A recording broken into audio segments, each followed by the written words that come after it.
Like, how did you get into stand-up before even? Yeah, it's a good question. I was always a really big fan of comedy. Like as a kid, I always watched a lot of stand-up and a lot of comedy. And then after college, I was working at an ad agency, and they would pay for you to take classes at Second City. Like, so I fully took advantage of that. A friend and I were like, a friend was like, oh, I'm going to take these improv classes. They'll pay for it. Who worked with me? And I was like, yeah, I'll give it a shot. Why not? Started doing that and started performing a little improv and really like fell in love with it. Started doing that a bunch. And then you fell in love with improv before stand-up? Yeah, just because it's what I was doing at the time. And then I pretty quickly after that started doing stand-up. Following Vic, honestly. Like I met him doing improv, and then he was like, oh, I'm taking the stand-up class. I'm going to start doing stand-up also. So my other friend Meg and I did the same thing. And then quickly was like, oh, this is awesome. And I kind of bit the bug. Like I was doing stand-up and improv for a while. And then I quickly realized like, improv is fun. End of sentence. Okay. But it's fun. It's cool. If people, at the professional level, it's incredibly hard to make money doing it. Yeah. But the thing to me, why it pushed me to stand up was if you want to perform improv or even practice improv, you have to organize the schedules of 8 or more adults who do comedy. Historically, the most unreliable people on planet Earth. Yep. So it's like, if I want to do stand-up, I go tonight and do it. That's it. So it's just an ease of access where I'm like, if I want to do stand-up tonight, I can go do stand-up tonight. I agree. I agree in terms of the practicality of stand-up. Right, yeah.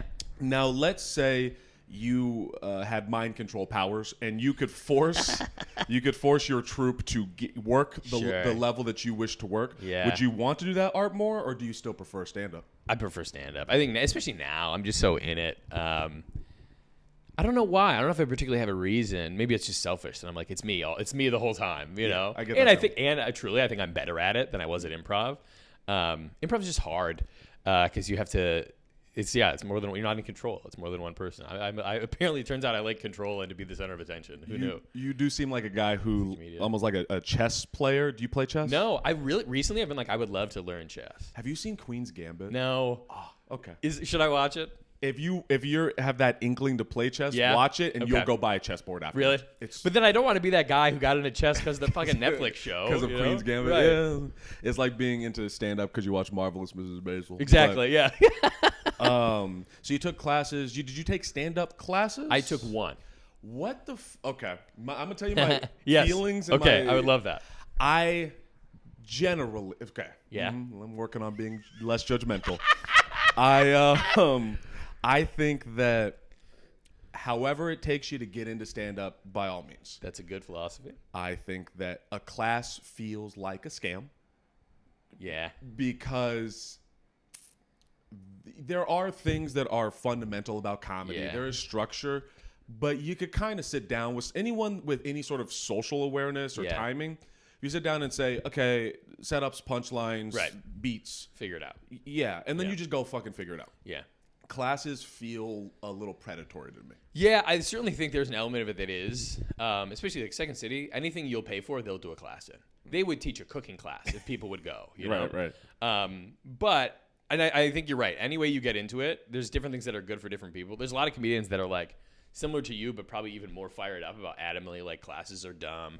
Like Adam Quasel is a good example, and he's very public about this, where he's like anyone who teaches or takes a stand-up class should probably die and burn in hell. Like he is adamantly against it, which I get, but like I feel the same way what you said of like whatever it takes you to get in, and there's all different types of people, right? Like the thing that helped me about it, I took the one and they offered like a follow-up course, and I was like, I'm good. But the thing that helped me about it early on was like it forced you to write every week, give you a prompt, something to write every week, and a deadline to perform every week. So it was like you just got me in a rhythm, and then from there I started doing that on my own and just doing mics and doing all that kind of stuff. And I'm sure there's a ton of other people who take. I think there's also an element of it that's like you're kind of putting your money on the line where you're like paying for this class, so then you're invested in like, well, I have to do something with it. Also, like. Let's say the class I started with was like 20 people. By the 4th or 5th week, there was like 10. You know, people just, and it's so funny. Like it's exactly like what we see at open mics, where it's like when someone's like, "Oh, it's my first open mic." It's like dude goes up whose friends his whole life have told him he's funny, and he's like, yeah, dude, women are bitches and sack jizz. And like, man, my fucking dog was licking my butt, and everyone's staring at him shocked. And then he's like, well, I'm not coming back next week. This is terrible. So you weed out some of that. But I do think there's people, it's just like, and I think different people want different things. There are people who want to take a stand-up class and never do stand-up, or just curious and just want to do it for fun, you know? When I project my own insecurities and feelings onto that, I think, oh, you're a crazy person. Why would you ever do this and not try to do it at 100%? Yeah. Because it's humiliating if you're not good. Yeah. It's like, but I think different people just want different things. You know? Yeah. There's some people who are just like, it's a hobby for me, and that's fine. Like my philosophy, especially with stand-up, is like, as long as you're not actively getting in the way, yeah, sure, there's room for everybody. You know, if you're a hobbyist, if you do it, you know, semi-professionally, if you're trying to just do it here and there, like life is hard. Everyone's got other shit going on. That's the other thing. What I appreciate about stand-up is you don't have to like do any kind of formal training or whatever. So it is like accessible and kind of democratized, where it's like anyone, and we know this from doing stand-up every night, but like it's a lot of people who are broke. Yeah. But it's nice as like an art form where it's like, I mean, there's a lot of broke people doing improv, but it's hard for you to learn it because someone controls it. Or even if you don't want to go to like one of the big theaters and take classes, you have to pay someone to teach you, or you can just watch it. But like stand-up is pretty much like, I can go and it's trial by error. You know, I can go figure it out on my own. So we get a lot of interesting people because of that. I love that about stand-up. Yeah. And the whole hobbyist thing, I used to be angry when I would see, because in my head I'm like, that is one more person that is making me stay here 5 minutes longer. Okay. And now I've eased up on that. I have a thought about this. Yes. 100% true. But that's why I say, like, as long as you're not actively getting in the way, because to us, one more person at the open mic is potentially someone who's watching other people's sets, someone who is, if you're a hobbyist, better chance that you're like a 40-year-old guy who has a job. You're buying something at the bar, so all of us scabs who aren't buying anything are relieved of that pressure. So the bar keeps the mic going because they're making a little bit of money. And that's the nice thing about Chicago. So many people come here, gravitate here to do stand-up. And the scene, like a lot of people are like, oh, I'm thinking about doing stand-up. And comedians would be like, don't. It'll ruin your life. Me, I'm like, get everybody in here. Yeah. The more comedians we have, the better the scene is. You know, as long as you're not being an weird asshole or like actively destructive or like, you know, just, you know, there are people certainly, I'm sure, who just kind of like are taking up space. The other thing is like you get some guy who's like, oh, I'm just kind of a hobbyist, whatever, doing mics here and there. And then like I'm going back to my hometown and I'm going to put on a show and I'm going to invite 5 comedians to come do the show. Now you're giving paid work to other comedians. Like all those, even if 10% of people, or they decide to run an open mic, or they decide to put on a show, whatever, the more people working on stand-up, it's better for all of us. Okay. Thank you so much for doing that. Because they're building the infrastructure that we need. This is the exact example of what I mean by you and Vic have such a business mindset of this. It's a disease. It's called capitalism, and it's a disease. But you guys are very good at it. You're very good at it. And it's impressive, and I think I don't need to say this. You're established enough in this scene, but I have no doubts that you and Vic in particular will, I don't know, make it. It feels like a weird sentence, but I appreciate that. I have doubts about it all the time, so that's good. but you guys are just so efficient, and there's a just well-oiled machine. Yeah. That when I was talking about it, I need to learn more of your business savvy. Sure. Because when I'm talking about it, it's raw emotion. It's emotional, yeah. It's very like, but I want to get on, but people need to look at me. And then the way you broke that down makes logical sense why it's good for as many people as possible. You just need a bunch of us. Right, because you go to a mic on a Tuesday night, if there's 6 people there, we're all kind of miserable. Yeah. If you throw in 4 or 5 more people who are just kind of trying stand-up, first of all, they don't know any better. They're going to stay the whole fucking time. Yeah. So that's good for all of us. They're going to buy a couple drinks, maybe some food. That's great. Then, you know, there's a better chance that they're like, oh, I'm headed back home to my house in the suburbs. Does anybody want to ride home on my way? Boom. It all helps, you know? I'm so glad you didn't become a politician and that you got into, because you can wreck shit if you want to. Me too. So growing up, were you the funny kid? Were you? Yeah. I've always tried to be That's the only way. Doing stand-up is a mental illness. I agree. But it's a fun one. If you're gonna have one, it's a good one. Yes. But I feel like it's always been like my way to like relate to people. It's like if we're both laughing, we understand each other. You get me, right? And that's how I feel. That's why like when I'm on stage, I'm so like joke, because a moment of suspense or a joke that doesn't work, I'm like, you hate me. Mm-hmm. If you're laughing, it's like we get each other. Especially if I've said something and I go, oh, I've noticed this. I'm thinking this is a thought I have, and you go, yes, I understand what you're saying. It's like we get each other 100%. Mm-hmm. And I feel like that's how I was growing up. It's like I was always kind of the funny one in our family, like trying to get like release the tension, get people to laugh. Like, yeah. Did your family support this? Yes, which is huge. Good for you. Yeah. It took some coming around a little bit. My mom still like. Especially when I was like leaving my job to do stand up full time, she was like, yeah, maybe like look for another job, or like, I literally think she thought that I was like living under a bridge. Really? Every time I saw her, she'd be like, yeah, I just accidentally bought a bunch of extra like canned food. If you want to take that home with you, I'm like, it's fine. I'm not. It's okay. Yeah. Okay. Are you living off of this full time? Yeah. That, man, congratulations. Thank you. Yeah. When did that switch happen? This is funny. Stand-up's all about timing. I left my job February of 2020. Wait. Yes. So I have 3 months worth of shows lined up. I'm like, I'm quitting my job. Stand-up is my life now. Here we go. 30 days to the day later, pandemic shuts down every comedy club in the world. And I'm like, okay, here we go. But honestly, it was good on two fronts. One, it was a stress test to be like, if I can get through this year, I can get through any year. If I can like financially scrape by, everything's fine. Every other year will be better than this one, hopefully. And one thing I always struggled with was sitting down to write. And during the pandemic, that's all I could do. So I just wrote like crazy every day. You can see my face, which is why you're probably waiting. But can you walk me through that process? What was quarantine for you? Honestly, I tried to, because it was my first taste of not having a job and doing stand-up full-time, I tried to get up and go to work every day. Like stand-up. I would get up. I would do the things I was going to do if the world was open. I would write for an hour or two every day. And then this is so stupid, I would try and mic every night the same way I would in Chicago. But I would do those fucking dumbass Zoom mics. Did you ever do any of that? Kind of. It was embarrassing. Yeah, it was exactly as advertised. It was ridiculous. It was terrible. It was the worst. But so are live open mics.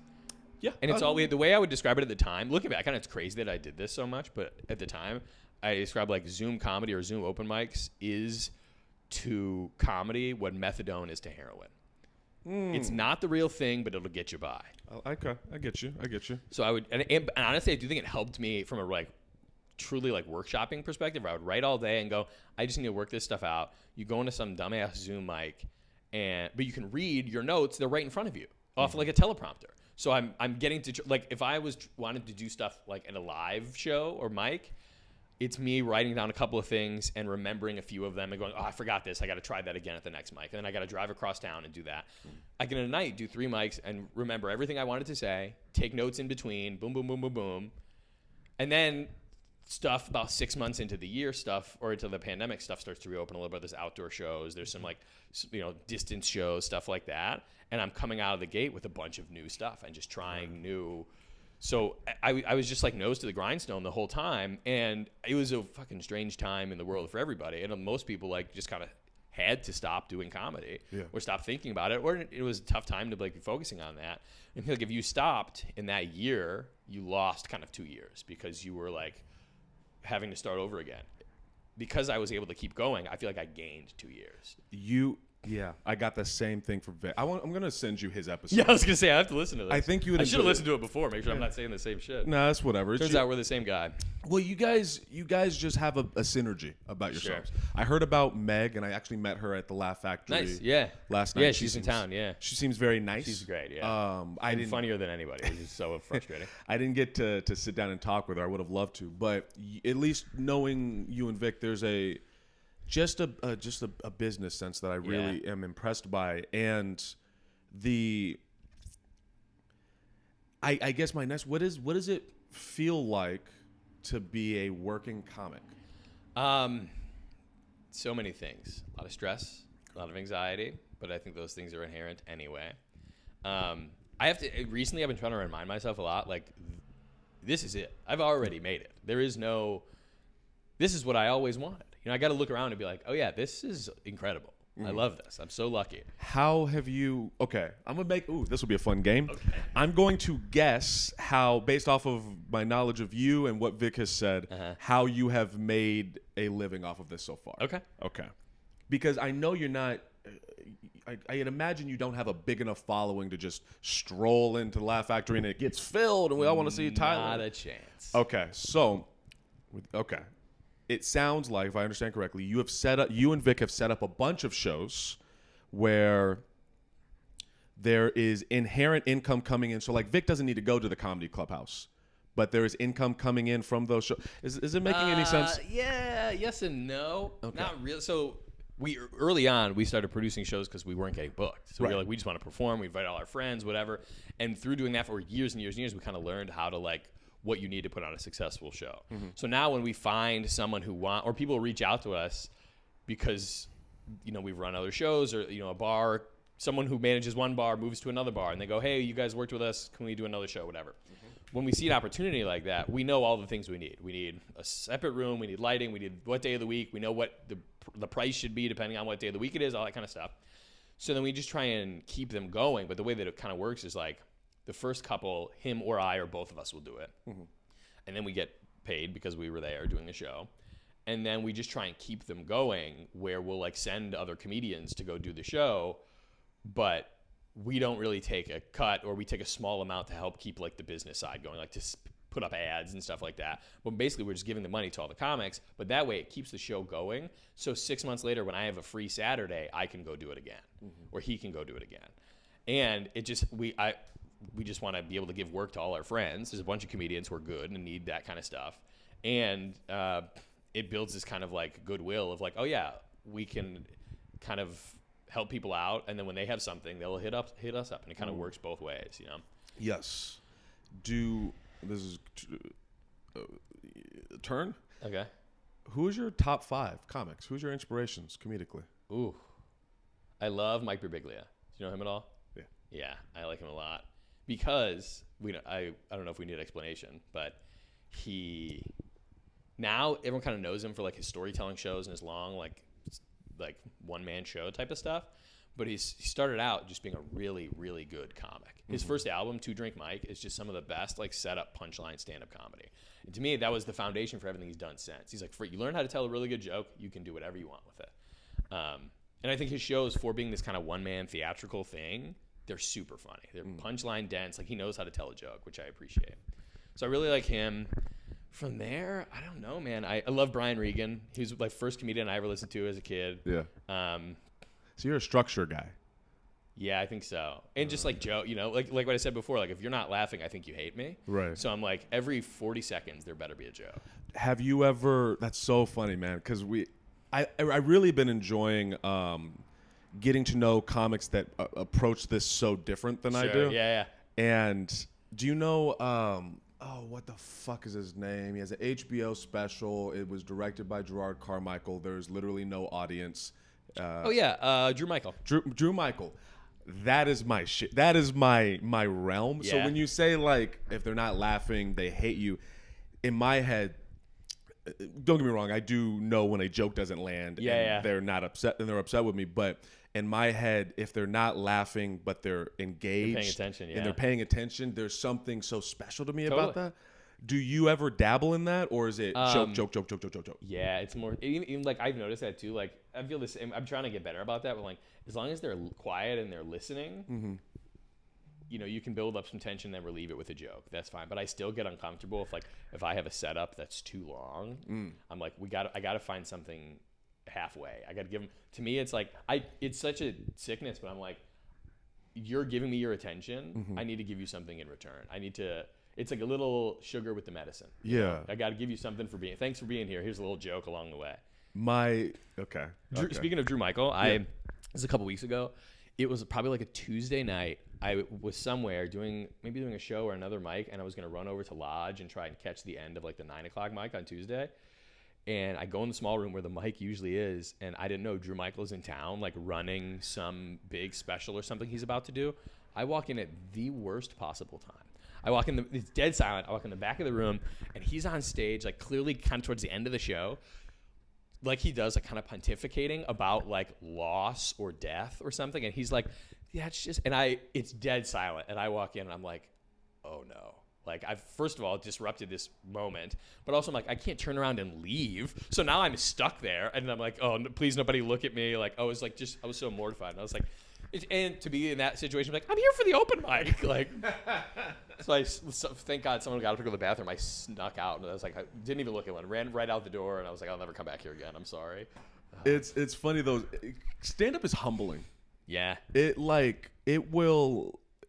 Well, it boosts your ego, and then it completely demolishes the highs are high and the lows are low. Oh my God. And to compare it to a drug is not wrong. It feels so drug-like. Oh, 100%. I feel this like when after you, even if it's a bad set at an open mic, I'm like, afterwards you're like, oh, I just needed a hit. You just need a little or where you're like, I want to get the next one. You know, like you finish one open mic and you're like, I can still make the 11 o'clock across town. I got to go to that one, I know that feeling. And with this podcast and getting to know these people, I want to play another little game with you. Oh. This is a weird one. I don't know. Okay. All right. I've learned through moving here and talking to these comics that my perceptions of people have been starting off very negative. And I've learned... Okay, how much did you hate me when we first met? Okay. So I did not hate you. I did not hate you. I did not hate you.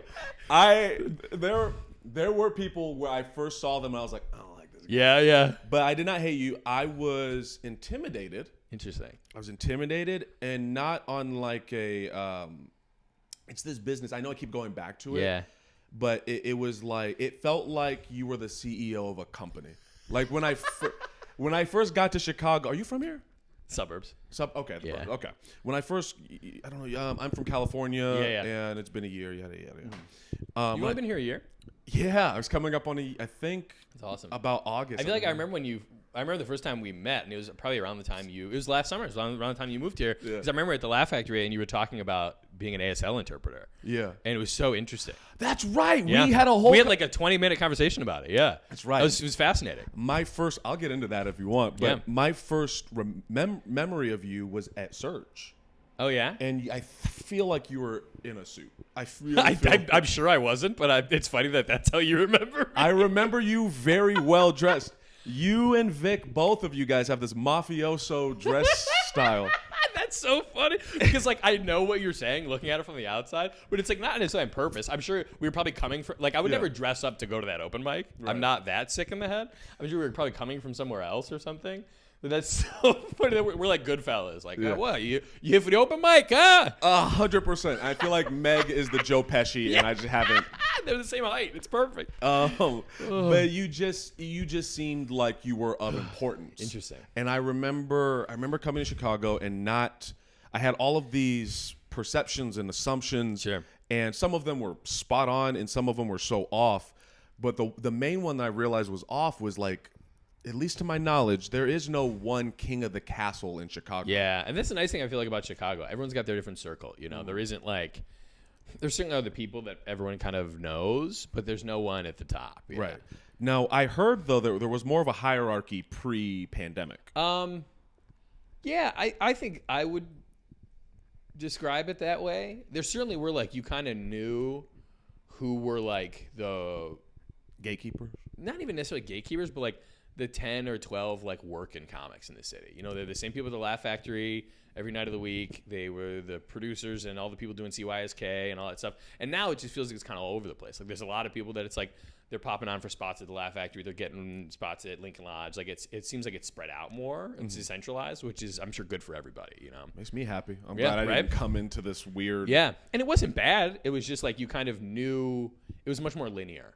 Where you're but I think there was a little more of a feeling at the time of well, there's only so far some of us can go until some of these people at the top move. It's if they stay here forever, we're all stuck where we are. There's only so much room to go. But now I feel like it's so much more like just kind of do your own thing, figure it out. Do you feel like so it sounds like the pandemic helped for you at least. That's such a weird thing to say. I mean, yeah, I think so. It's certainly like again, writing is the thing I always struggle with, and it forced me to kind of tackle that beast. It's still like the toughest thing about stand-up for me, but writing is. Yeah, that's crazy to me because I see you on your fucking computer at mics and shit. What is so hard? Is it a procrastination issue? Or? I've gotten better about like doing it every day, not letting myself procrastinate. But it is so much where I'm like, I just have to. I don't know. It's just the hardest part. I don't know. I have to put something out I'm trying to do something every day, write something good every day, and then if it doesn't come, I'm like, well, that was a loss. This whole day was a loss. Huh. You know, I'm trying to put less pressure on it. But it's the same thing as like when I'm on stage, I'm trying to be funny every 10 seconds or whatever. Right. So I'm like, everything I write, I'm like, well, it doesn't matter if that's an interesting thought. It has to be really funny, you know? To go back to perceptions, also I have ADHD. But I'm very curious, and if it's negative, that's fine. Ooh. What was your perception of me when you first met me? Really positive. The first thing I remember was when we talked about being an ASL interpreter, and I remember you being like, we kind of got into, you're like, oh, I'm from California, I just moved here, and I was like, so many things. First of all, you're just like a nice, happy guy. Like we had like a very jovial conversation. Yeah, I'm like, this is just like a cool dude. And like you're hanging out, you're just came into town, you're hanging out at the Laugh Factory, kind of getting the lay of the land. Like you're someone, like you right away, you're like, oh, this is someone who like cares about this. And I think I remember you being like, yeah, I moved here to like, I'm working on stand up. This is what I want to do. Like, cause were you doing stand up in California? Yeah, I've been doing it going on 7 years now. Okay, that's right. But then you were like, oh yeah, I'm coming to Chicago with the intent of doing stand up. Yeah, yeah. The intent of doing stand up and a lot of trauma. That's right. I remember that too. You're like, I needed to get out of California. Yeah. It has made me, now that I've been here a year and I've made it through winter. That was a big thing. Yeah. I'm sure when I met you last summer, I was like, talk to me in December. Yeah. Okay? Yeah. Everyone was like, all right, we'll see how you feel when you get through winter. January. And now that I've done it, it feels like I've earned a stripe. Totally. Like I've earned one of the star of the 4 stars. Yes, yeah. And that's hilarious. And I think what frustrated me, and I'm really working on myself. I had to meditate before you got here. It's been a whole thing, but what frustrated me was that people have this perception of California as this paradise. Yeah. Have you been Interesting. Yeah. Okay. And that's part of my perception of it. Yeah. And it's like, well, when you probably went to Disneyland or LA or San Diego or whatever, but California's huge, and it's mostly desert. Yeah. And when I would be like, yeah, it was really racist. What? Yeah. It's California. It's right. You're like, most of it's rural. Yeah. It's just like Illinois. When people think of Illinois as Chicago. Right. There's a difference. You don't, if you're from Chicago, you say I'm from Chicago. You don't say I'm from Illinois. Right. And the rest of the state is rural and not very progressive. And If I was from LA, I would have said I'm from LA. Right. Yeah. I'm from California. Yeah. Yeah. That's interesting. So I think what was frustrating me was that in my head, I felt like I was, I don't know if not being taken seriously was the right word, but I felt misunderstood. Yeah. People were like, oh, it's a California guy. And they expect you. Do you know Erickson Dockery? Uh-uh. Oh, he's super funny. Yeah. He's from California. He's from LA, I think. Okay. Comic. Really funny dude. Super nice guy. But I feel like people probably expected you to be more like him. Okay. Where he's kind of like, you hear his voice and you go, this guy's from LA. Yeah. I mean that in the best way, but he's kind of like, yeah, dude. I'm overdoing it. But he's kind of like, I'm from, what's up, dude? Like, I feel like I definitely have a California vibe. I've accepted that. There's a chill, I think, about me. Honestly, I think it's the happiness, where you just don't come off as like from a concrete jungle kind of place, That's so funny. Because I'm such a depressed, angry. I know that now. But you wear it with a smile. That's good. That's good. Man, I had this idea that people could see through the mask or whatever. Yeah. But so the same thing I was saying before about like everyone who comes to Chicago to do stand up, or like, there's room for everyone's going to contribute in some way. I feel like when I first met you, I was like, this is someone who's going to contribute positively to the comedy scene. Because even you just going, I'm moving here to do stand-up, I'm going to see this guy 5 nights a week for the next year. Yeah. Because so many people who, if I met just some random person who's like, yeah, I'm just here, one of my friends invited me, I might think about doing stand-up. I'm like, I'll see you at 2 open mics and I'll never see you again. Yeah. But right away, you're like, oh yeah, I'm here to like take stand-up seriously. I'm like, this immediately, it's like meeting someone who's first day at the office. I'm like, welcome to the company. Like, you're in. Here's the good open mics. Here's where to go. Come to Surge on Sunday. We'll put you up. Like, that's a good feeling, and I'm glad that that's how I came off. It is, yeah. Thank you. Do you have? You just seem so well put together. Do you have any insecurities about how people perceive you? Is that a thing? Literally, true or not, everybody hates me. Okay, everybody hates you. And here's the thing. Yeah. For some subset of people, I know it's true. Yeah. So not everyone's gonna like you. Right. That's okay. So how do you handle that? How do you deal with those feelings? That's a good question. First, the baseline of it is try to just be funny. I'm just like, I want to be undeniable. To not necessarily, that's a big part of it, but it's like to the audience. Again, like, you have a reason to listen to me. I'm giving you a reason to not hate me. But even to like other comedians, I would love for people to say, "Oh, I can't stand that guy, but he does well." You know, at the very least, I want you to be like, I don't want you to be like, why is he getting spots? He doesn't deserve that. At the very least, be like, he works hard and he's at least decent. Even if it's not for me, he's making people laugh. He's capable, right? Yeah. I can't. I'm like, go ahead and hate me as long as you can't be like, well, he's also an idiot. You know? Right. The ASL stuff. What did I tell you about? You told me about how incredibly racist people were. Yeah. Now, literally, this was. I think about this. I've told this to other people. How you would have to translate for people racist things, them saying the N-word, all this kind of stuff, and you have to be. And you the way you're describing it was like I have your duty as an interpreter. Is I have to be the mouthpiece of this person, and they have no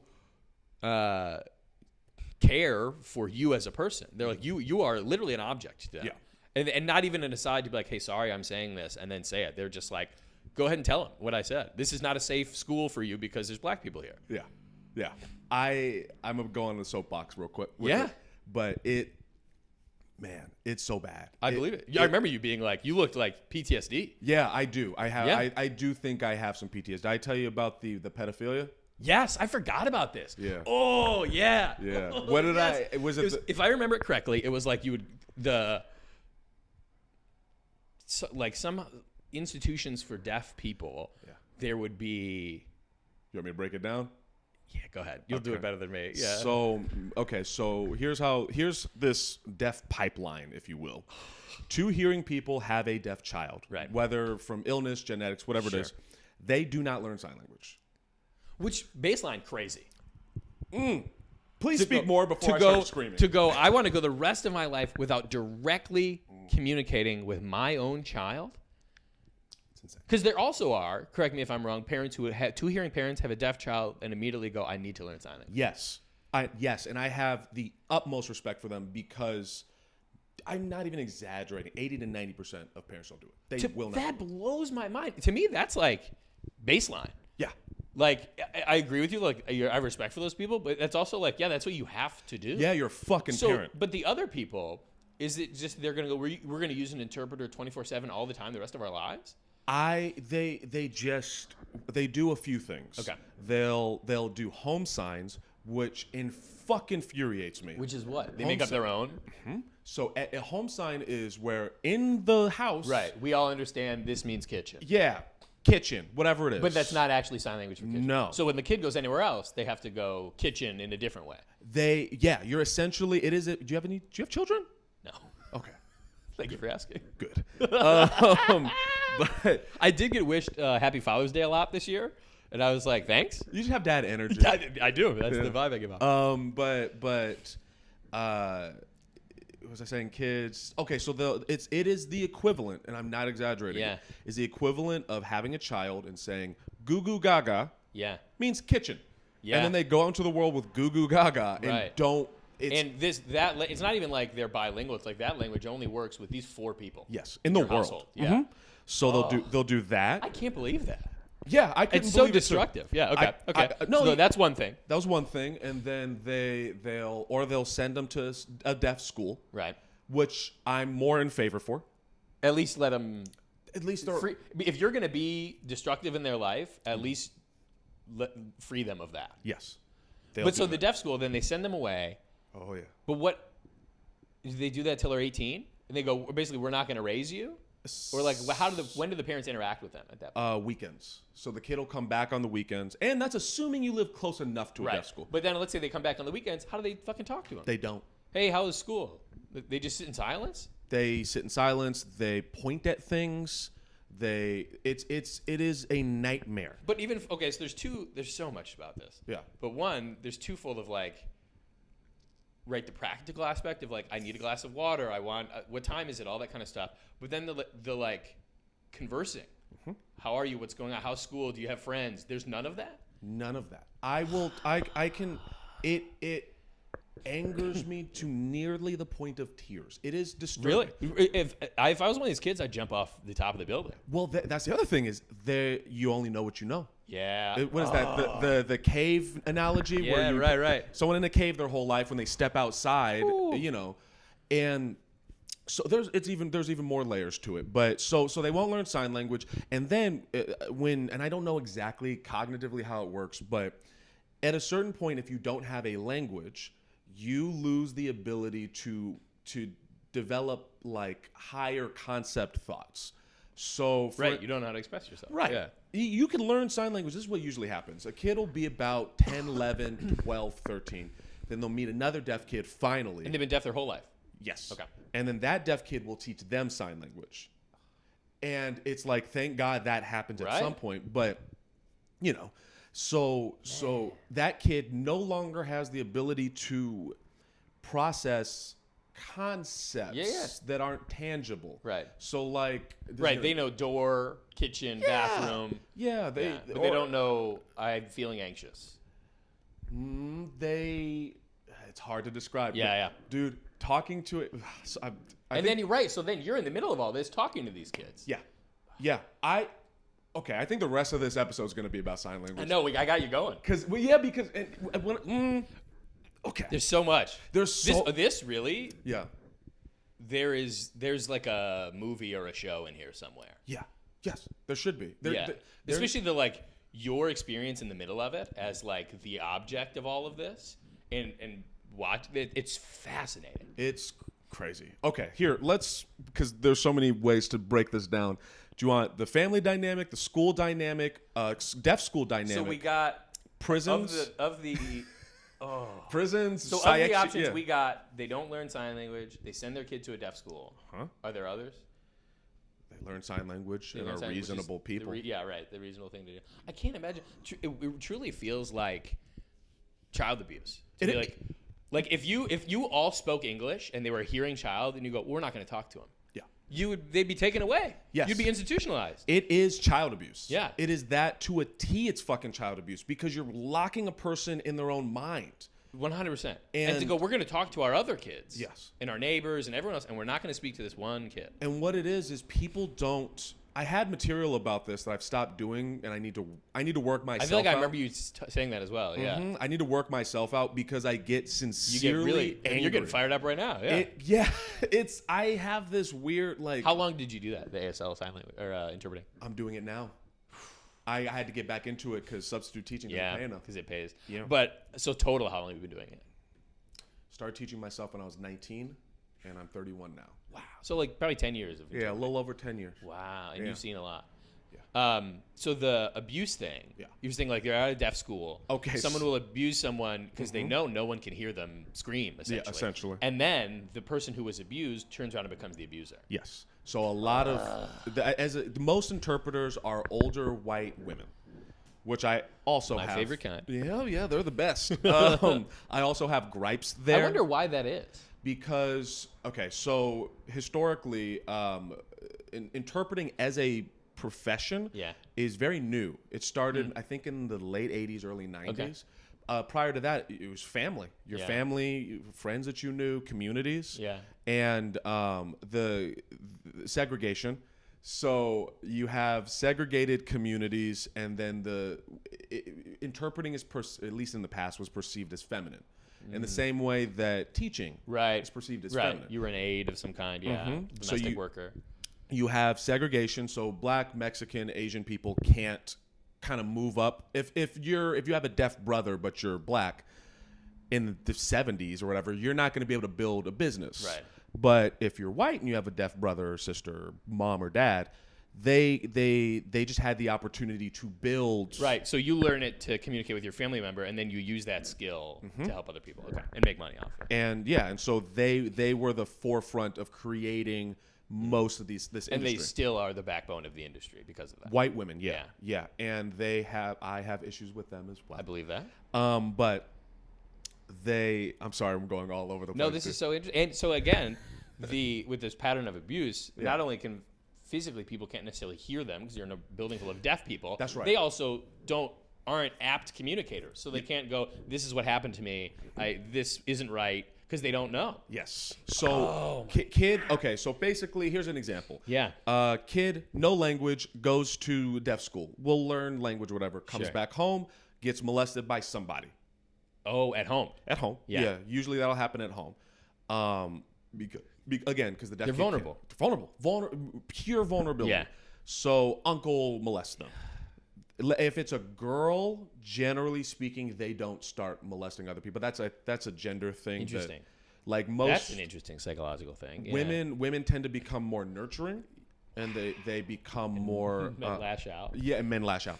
Wow. And so this is rare. This is not as much of an issue with the girls, but the boys will get molested, and then it's a lash. It's like then they'll molest. And if you think about someone who's that, I don't want to say stunted, but like it has difficulty like processing things and communicating, they're going like, well, this is normal. Yeah. This happened to me. I will do it to someone else. Mm-hmm. Mm-hmm. And it's horrific. Okay. Yeah, this is brutal. Did I tell you about video relay? I don't think so.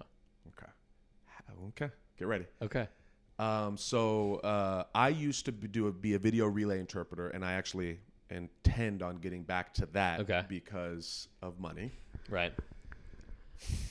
So video relay is basically you're as the interpreter, you're in this cubicle in an office. I hope it becomes at home now. Right, yeah. But you're in a cubicle in an office with a bunch of other interpreters. You have this headset, computer, and think of like a Skype screen or Zoom screen. Yeah. Deaf person pops up, and they say, call this person.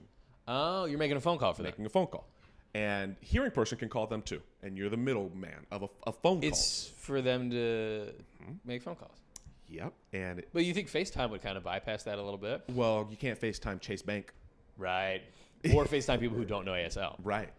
And so. Fascinating. Yeah. Damn, wait, so you're on the phone while they're like, I overdrew my account. I'm on their phone. I've heard social security numbers. I've seen people commit crimes. I have watched. Yeah, man. What an interesting view into people's lives. It is too intimate. Yeah, that's a perfect way to describe it. It's too intimate. You have to become them for 4.5 minutes, and then you hang up and do it all over again. Oh, it's crazy. So it's under FCC law, where FCC law means that as soon as that call is connected, as soon as the hearing person and the deaf person are on the call together, you need to treat this as if anybody else was making the call. Meaning, if I'm doing lines of cocaine. And I make a call to the bank. Nobody can see me doing lines of cocaine. The banker can't see me doing lines of cocaine. I'm going to do all the cocaine I want, and I can make this call. And that illegal activity is on my own volition. So whatever you see visually, you can't acknowledge whatsoever. It is what it is. Wow. Granted, there are mild limits to that. Yeah, if you see someone shoot somebody or something. Yeah, and even then... If I remember, you call the manager, you call your manager, which isn't going to do shit. You can say, let's say I'm witnessing domestic violence. Yeah. Then there's another aspect to it. You can do, sorry, man, I know this is a lot. This is a lot. But you can there's announce and do not announce. So the deaf person has the option of saying, I don't want this person to know I'm deaf, which makes it even harder. Because now there's inherently going to be lag time. Right. You're not going to sound normal. normal. They think, so a guy, John Smith calls Chase, and you are his voice. Yep. And you have to basically say, I'm John. Even better, Sally Smith. All the time. Hi, I'm Sally Smith, and I would like to make a... And then the person... And then they ask you a question, and you go, let me think about that. Yep. My social security number? Give me 1 second. You sound like a robot. And then they'll say, but it's their right to say, do not announce. Exactly. then which that makes sense. Oh, it makes perfect sense. But it's crazy. It is crazy because, and I know I've been on the deaf people's side. They're also fucked up. For sure. The deaf people won't understand, they won't understand that this person doesn't understand. So the person on the bank's like, you're not Sally. And then this person starts to get mad and says, I am Sally. And I can't be like, I am Sally. So you literally are not allowed to say, like, if you come to an impasse and they're going, we won't release your information because we think this is a fake identity. You can't say, I'm an interpreter. Unless they tell them. Right. And oh my God. And you really have to let go of yourself as a person. Yes. You have to be a channel. That's it. The formal term in the interpreting profession is called the conduit method. Wow. So there's different methods of how you interpret. There's simultaneous and consecutive. Simultaneous is conversation, it never stops. So a speech would be simultaneous. Yeah.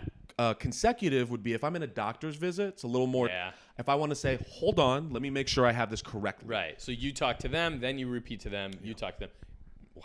But it depends. So I remember, I'm going to do a lighter thing after this because this is really dark. Oh, okay. Yeah. So as soon as that call is connected, you're not a person. Yeah. So there was this guy, deaf guy, who would call. I also have to be careful with what I describe. Do you recognize regulars? Yeah. Wow. Around the nation. Yeah. If I saw this guy on the street, I would recognize him. But you can't say anything. Couldn't say anything to him. Well, he wouldn't hear you. This minor question. Yeah. Where does the money come from in this transaction? The deaf person pays for the service? No, I believe. Or Social Security pays for it or something? I believe it's under it's under ADA. Okay. But like the government or someone's paying you as a service. Okay. It's under the Americans with Disability thing. So this guy would call, and the deaf person has the right to transfer. If they don't like the interpreter, if they don't feel like the interpreter understands them, they can transfer. I don't give a fuck. Right. You're like, saves me. Yeah. Fuck. Okay, transfer me, bitch. Whatever. Yeah. I'm still getting paid. I don't give a fuck. I had a time, the day after Trump got elected, this woman pops up, looks at me and says, ugh, black transfer. She says it. She looks at me, she says, black transfer. She looked and disgusting. She does it with sign language. Mm-hmm. Black transfer. Ugh. Oh yeah, it's bad.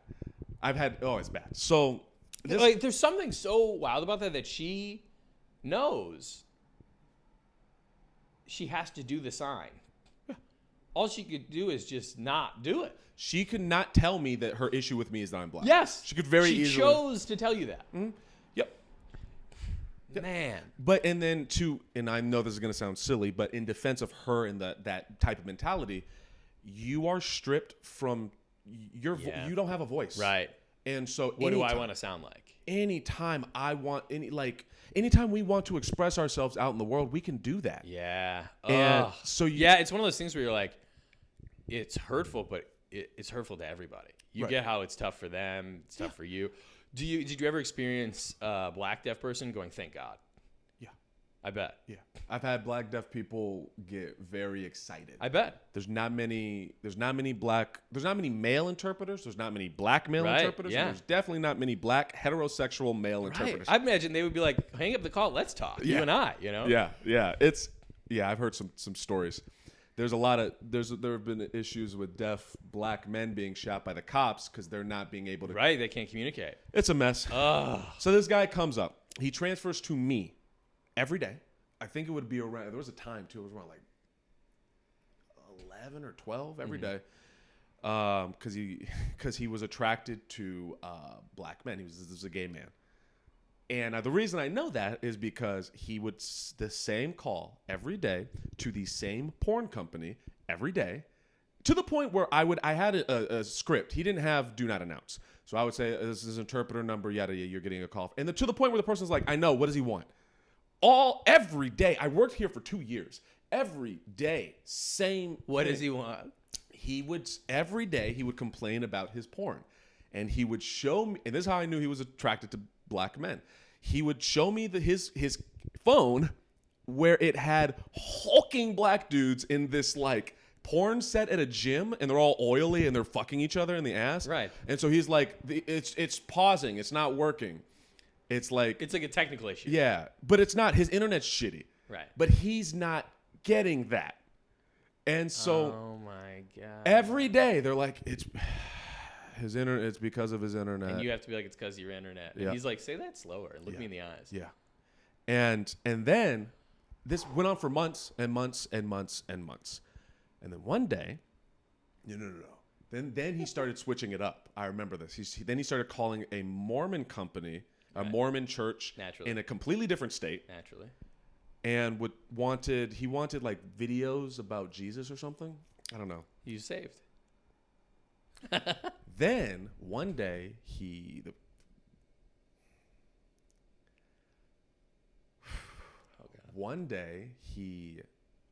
pops up at his usual time. Yeah. But he has a kid on his lap. Kid's closed, he's closed. Right. But you know when someone's kind of menacing you. He didn't say anything directly. Wow. And the call hadn't started yet. Right. So there's this legal gray area of what am I seeing? Also, again, I can't say much, but but it was pretty evident this kid is not his kid. Whoever this kid was, they do not look as though. But they know each other. I don't know. Yeah, okay. The kid's just sitting there. And so on his lap. Yeah. And he's like, make this call. And it didn't feel like it didn't feel like, all right, you're the guy. Transactional, yeah. It felt very fucking sinister. It felt very personal. Yeah. And he said, make the call. And I'm like getting my manager. I'm like, fucking, what is this? Red light, yeah. And so I call, and it's not the sex line. It's not the Mormon thing. It's like a lesbian chat site. Right. And I don't know if this kid is deaf. I don't know if they don't understand. I don't know what's yeah. going on. And so I start the call, and it's a recording. Sorry, I'm doing sign language while I do this. But this is a recording. Oh, that's funny. It's a recording. And I was like, it's recording. And then they start speaking, let's just say not appropriate for a child to be in front of. Right. And then he said, hang up. And I hang up. And he just disconnects. And I didn't see him for months after that. I don't know what he did to that kid. I assume he did something because it was just indescribable the way you are helpless. And that's not you as the conduit. It's like there is nothing that is brutal. There's nothing that can be done. And then you just have to hang up and do it again 2 minutes later. So, you get 7 seconds before the next call. And you can log out, but you're required to be there on call for a certain amount of time. So you get carpal tunnel. I heard a story about a deaf. Yeah, I heard a story about a deaf guy who made the call, or whatever, and then I think he either hung himself or he shot himself in front of the interpreter because he didn't want to die alone. Oh. And then 2 minutes later, you got to go, this is Chase Bank. Yeah. Well, I mean, in that situation, if you say to your manager, hey, this guy blew his brains out in front of me. Yeah. I kind of need a second in the breathing room. That is. Well, and so this is after all these stories, such a trivial question. Is there ever small talk where they get on and go, hey, man, I'm calling my bank, thanks for doing this or whatever, and then you get into business mode? Absolutely. There are levels. Yeah. So I remember there was this other deaf guy who actually, this is a compliment. He reminded me of you a little bit. Okay. He always had a suit on. Okay. Every time he called, it was about business. Yeah. He was very intelligent. Yeah. Either his family was generational deaf, and so they've built up their language and their education enough to where he can do this. Or he could have been hard of hearing and slowly slipped out of it. Yeah. And he would be like, "Okay, I'm calling such and such person. We're going to be discussing this. Go ahead." And so he would give you a brief. He would break it down. Wow. And the screen was clear. It was fine. Yeah. Then you also have people who are they're driving. Yeah. They're driving. I saw people who would one hand with the phone, and the other hand signing, holding the wheel sometimes. It don't sometimes require both hands? It does, and it makes it harder. Like right now, if I want, I'm using SimCom to talk to you. Okay. And I know that they can't see, but whatever. Yeah. I'm using SimCom to talk to you. So I can do that right now. But it would be easier if I could use both hands because it's clearer. You're clearly very good at it. Thank you. I mean, you did a language you spoke for 10 years. Yeah. It's interesting how, to me, not understanding it or how to you're speaking, I mean, the same thing, but in two ways at the same time. And it's such a natural thing for your brain to go, oh, it's coming out of me in two different ways. Yeah. And technically, I'm not signing correctly. It's different grammar structure. Interesting. And yeah, they would call while their kids are in their car seat in the back, drive hands off the crazy shit. Yeah. But then to balance it out with on their side, when I was in the interpreting program, it's not like learning Spanish where you can go to a fucking Mexican restaurant. Immerse yourself. Right. Yeah. You have to find deaf people. Also, Yeah. if you need to go, you good? No, I'm good. Okay. So I would go out with some of my friends who were also in the interpreting program, and we would take turns pretending to be deaf so that we could practice. Interesting. And my empathy for them and my staunch freedom of speech perspective comes from that experience. Interesting. We would go out to the bar, or Right. we'd go to Starbucks, and I'd just pretend to be deaf. And my friend would interpret. And we were early interpreters, so we weren't good. Yeah. So she would interpret wrong, and I couldn't be like, wait. You messed up what I said. Because you're deaf. Yeah, I'm deaf, so I just had to take it. And I would hear what people were saying about me in front of me. Going, oh, this guy's deaf. Mm-hmm. And it would be condescending. It'd be insulting. It would be ignorant. Yeah. And I had a moment. I'm teaching, Rachel Hall. Yeah. I'm teaching her sign language. Oh, yeah? Yeah. And when we're on the train, and I force her to be voice off. And we had an incident where we were practicing. I was doing voice off, and there was these girls. Picture club girls out on like a Friday. I know exactly what you mean. I'm talking about. And they were mocking me. I was signing. They were mocking me. Yeah. And I was like, well, now they're getting fucked with. And so I just pretended to be deaf. And so I started talking to them a little bit. I wrote some stuff down. To talk to them. Mm-hmm. And because Rachel couldn't interpret. She's not there yet. She's not, yeah. And then another guy who was sitting in the corner was watching, and then he was like, "You're not really deaf, are you?" And then he wasn't deaf, but he knew sign language. So then we were talking, in on it. Oh. And so by the end of the train ride, I let up the act, and I was like, "Just so you know, I'm not deaf. I can hear you. I can hear everything you're saying." And the reason I did that was because you were doing some shit that seemed like you were mocking sign language or whatever. And they were like, "No, we were dancing." No, it's like, bitch, I'm not fucking stupid. Yeah. And all the time, I've talked a lot. This was supposed to be your episode. No, I love this, man. This is fascinating. Yeah, what questions do you have? I mean, pee. that was deep, man. I'm listening. That's So wait, did you get into it to be an interpreter? Yeah. You learned sign language to be an interpreter. Yes. Okay. I will explain momentarily. That's fine. No, this is the ad read. I'll do an ad read while Aaron's in the bathroom. You guys check out stamps.com. Do you have a podcast? No. You should have a podcast. That's my favorite thing about doing comedy is not having a podcast right now. Really? Yeah, I just don't have anything to talk about. I would do it if I could come up with like a concept that I thought was like unique or like I had an interesting perspective on. Yeah.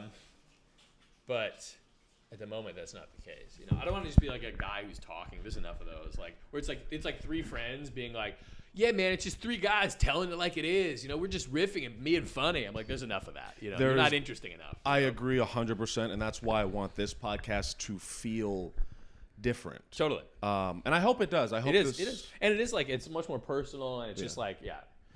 I got into it because I was studying mass media and communications. As my bachelor's, and I was like, I'm not learning anything. Like there was nothing tangible. I didn't know how to do anything. Right. And my mom, we grew up near the School of the Deaf. My mom drove by the School of the Deaf. She saw some kids signing. She said, learn sign language. There's probably money in that. And I said, okay. And so, wow, what an origin story. Yeah. So I just went online. I learned, for me, I'm not good at math and shit. My brain doesn't work that way. Yeah. But if it's tangible, like I play bass or I'm learning how to draw. Like if it's tangible, if I can touch it. You can pick it up. Yeah. So I learned basic sentences, basic finger spelling. And I just hung out with deaf people until I picked it up. Yeah. That's wild. Thanks. That's something, man. Yeah, dude, there's something so, I mean, aside from it being like an interesting, like as a subject of like a book or a movie or something, what an interesting like experience. Obviously it's very traumatic, but experience in your life to be like, you have such an intimate view into people's lives. It's such an interesting experience for you, and like traumatic in a lot of ways. I'm sure there's like happy things you get to tell people, and like just to be a part of people's lives in such an intimate way is just fascinating. It is. And I want to put it on stage. I want to do stand up about it, but I run into this issue where it's like nothing within comedy. One of the things that makes me the most goddamn angry is when comics do deaf jokes or sign language jokes. Yeah. Because they don't know what they're talking about. Yeah. They don't know what they're talking about. Yeah. There's a guy in the scene. I wish I could remember his name. He's a coda. His mom's deaf, right? Yes, and he does pretty good jokes about it. Yeah, I believe it. Yeah, but he gets it. Yeah, he gets it, and it's like, obviously, again, freedom of speech. Say whatever jokes you want to say, but they're fucking stupid. Yeah, they're stupid. They're like what you would expect. Like the joke is that they couldn't hear you. Yeah, couldn't hear you, or I can. Yeah. It is so insulting. Yeah, and it is frustrating. And so when I want to talk about it, there's a lot of nuance there that is hard to describe through jokes. Like I don't have enough time to be like, okay, so this is what video relay is. Yeah, right. You know, so interesting. It's a lot. And to bring it up on stage without getting furious about it. Yeah. Yeah. Yeah. So I need to make, like, I've gotten much better at trying to be a happy person that is becoming a stand-up comic. I used to have this mindset of like, I am a stand-up comic, nothing else. Yeah. And that's not good. You're like, I should be happy first. Yeah. I need that as well. I've been working on that, being like, I should need to have some other identity in my life besides this. Yeah. Do some shit I enjoy just because I enjoy doing it. Oh, doesn't that sound hard? So hard. I'm like, what do I see? That's the thing. I started doing comedy as a hobby because if you can't tell from looking at me, I'm not really big on playing sports. So it was like my sport. You know, you have practice, you have games, you have people that are on your team, and it was what I did for fun. And then now that it's my job, I'm like, well, I'm once again left without a hobby, which is why I need to learn chess and watch the Queen's Gambit. Dude, if you want to ever play, do you play poker? No. See, it's a sport. I don't. Dude, do you play chess? Yeah, I play chess. I'm not good at it, but I play. See, that's what I need. You need someone who's close to your level. Do I have a chess? I think I have a chess board. One day, you want to play chess? I would love that. Do you smoke? Yeah. Do you drink? Occasionally. I don't drink. Okay. One day. I also have a poker set that I desperately want to play with people. Yeah. God damn it. Yeah. Does Vic play poker? He doesn't play poker. I asked him. Really? I was gonna say. I wonder if he does. Yeah. Finding those hobbies, something that you enjoy doing. What do you like doing? I've been asking myself that for years. Okay. I really like. I like doing stand up. Of course. Obviously. I like. I've been doing a lot this year. Live music, like going to see concerts, like bands I like. Ever since I was a kid, I just like love going to see. Do you play an instrument? No, I tried. I owned a guitar for a long time. Yeah. Can never pick it up. I don't really have the dexterity for it. It's just weird. I have such big fingers. Ladies. Are you you're not in a relationship? Recently not in a relationship. Right. Your joke, by the way, hilarious. Joke existed before the breakup, but yeah. The amount of like your structure of that, the endless. Yeah, thanks. I've been playing with it. I'm trying to. It's my new little. I like to have a project, and I think I hit a breakthrough with it last night, where I found a way to. It has like now I counted last night like 11 tags. God damn. Where what I want to do is cut it in half and give it kind of a false ending, and then do a couple of other jokes, and then call it back and start it again. Which like it's one of those things. I was driving home from the Laugh Factory last night, and I thought about, I end it there. I can do these 3 jokes. Because it's so hard to do a joke after that. Because they think you're just doing the same joke. Do these 3 jokes, and then I can do these 5 again. And I'm thinking like, it's one of those things where the light turns on. You go, yes, we figured out. I went home, I scratched it out on a piece of paper. I'm like, I can't wait to try it this weekend. I can't wait to do this next. Like, that's such a good feeling. Yes. And you're, and I continue to go back to your business savvy, that business savvy, and then the way you input it into the art, because that's such a like the way that stand up is kind of the perfect thing for me. Yeah, that it's business is important, and it's just artistic and creative enough. Yeah. You know, I couldn't be a painter. I can't do things that are too abstract. Like stand up is like, here are the, aside from like people who are doing really unique or like alt stuff, it's like, here are the kind of confines you're within. Make an observation, tell a joke. Here's the setup, here's the punchline, all that. So I know I can play within that. It's creative in that space, but also so much of it is figuring out the strategy. How do I make this work for me? How do I make money? How do I do all this other stuff? There was I was talking with not Jessica, Courtney Peterson. Okay. And we were also talking about like the other arts and doing things that we just like doing. Yeah. And apparently she's into documentaries. Like she wants to make documentaries. Like making them, yeah. And when she talked about it, her eyes lit up when she talked about documentaries. I'm just so curious now, kind of want to dig into that for you. Is there anything where your eye, like going to see shows like? That's a good question, man. What gets me going? I really don't have a life outside of stand-up. The more I think, I've been thinking about this recently. I'm like, there's nothing else interesting about me, you know? Really? I wish there was a thing I was like jazzed about. I feel like usually that's me about stand-up. To people who aren't comedians, I'd be like, oh, I will. People like all the time, like friends or people I meet for the first time, friend of a friend, we'll be talking about comedy for like a half hour, and they're like, oh, I'm sorry if this is like boring you. I'm like, this is all I ever want to talk about. Do not apologize. Oh, you want me to explain stand-up to you or talk about what I like about it? Yeah. Oh, threaten me with a good fucking time, dude. Okay. So I'm an abrasive person. Okay. This is I'm prefacing what I'm going to say. I'm a very abrasive person, and I'm a obsessive person. Yeah. So if you get me onto a thing, I will obsess about it, and I'll bother people. I also, and I sincerely, I don't think people realize this until maybe the end of the podcast, but I sincerely do want to make friends and people in a community. I need that. So if you don't mind, every now and again, if you're up for it, I could hit you up about jokes, because it sounds like you're. I love that. Oh, good. A good workshop of a joke. I live for that. I'm gonna bother you about that in the future, and then if you don't mind, I'd love to hit you up to just hang out and be people. Yeah, dude, I need that bad. Okay. We need to play chess, honestly. Okay, I will find a day or time. I'll figure out something to play chess. Yeah, we got to play chess, and then I imagine learning chess and then being in a park with an old man. Yes. Oh. I would love just some old guy who lives to play chess. That's why I want to learn chess. Perfect. You know. Another thing, preface about me. Okay. If I am too much, you just have you just have to be like, hey, Aaron, you're being Pump too the much. brakes. Right? Yeah, you're just being too much. I right love now. that you know that about yourself. Oh yeah, people have been very blunt with me. That's so funny. If I am too much, you just have to say to me, literally, if you just say, if you just type too much, I'll be like, oh, okay, my bad, dude. I'll chill out. That's such a gift to know that about yourself. I wish I had that kind of self-awareness. You don't think you're self-aware? I don't know but that's the thing. I don't know what my version of that is. You know, what would I caveat to people? Look, if I'm being too much, that's funny. Well, what time? We're about an hour. Okay.